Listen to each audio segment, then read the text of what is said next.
The Reply is Not the Truth by Ru of House of Keperu. You know, there is something I believe our people must deeply understand.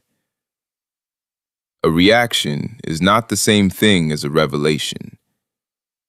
If someone teaches you that the Creator looks one way, and your only response is to change the color, you have not escaped the framework. You have simply repainted it.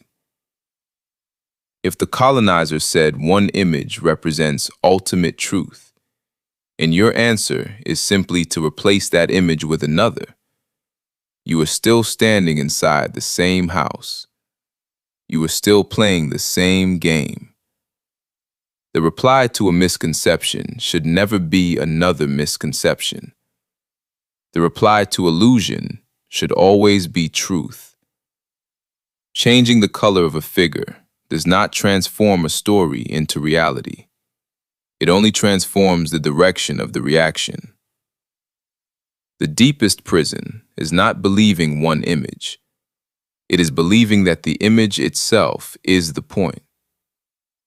We have spent generations arguing over names, over faces, over labels, over who was chosen, over who was cursed, while the earth quietly continues teaching the same lesson every single day without speaking a single word.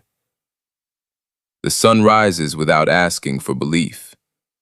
The seasons change without demanding worship. Seeds become trees without reciting doctrine.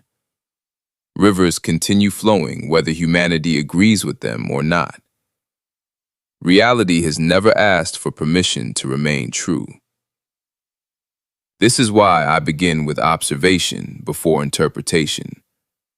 I do not claim to speak for the source, because I cannot speak for what created galaxies, oceans, gravity, consciousness, and life itself.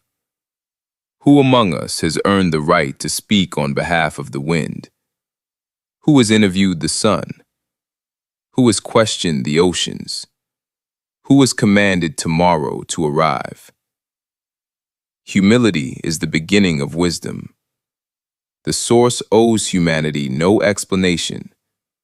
The explanation has already been placed before our eyes. Observe the cycles. Observe cause and effect.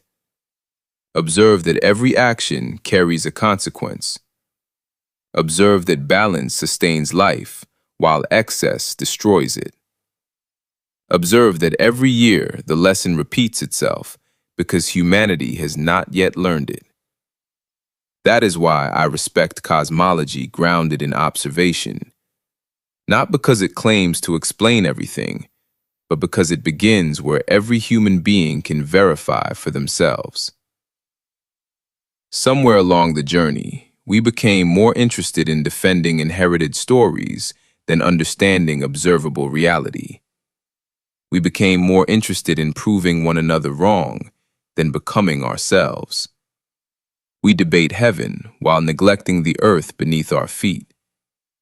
We search for hidden mysteries while ignoring the obvious ones, repeating every sunrise, every rainfall, every changing season, every breath entering our lungs.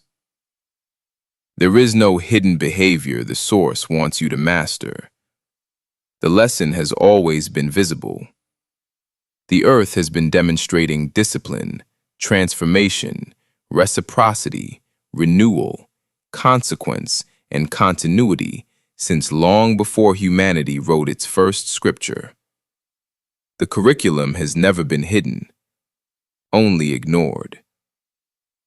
And perhaps this is why there is so little peace. Humanity continues investing its greatest energy into money, greed, power, status, and endless arguments over names, while neglecting the one classroom every human being already shares: the living earth itself. The greatest awakening is not discovering a different label. It is discovering that reality was always speaking before humanity began naming it. So I do not seek a different color for the same illusion. I seek understanding. I seek observation. I seek alignment. Because truth does not belong to one people, one nation, one religion, or one book. Truth belongs to reality itself, and reality continues revealing it to every eye willing to look, every mind willing to question, and every heart willing to become. Keperu and Ma'at. Ashe.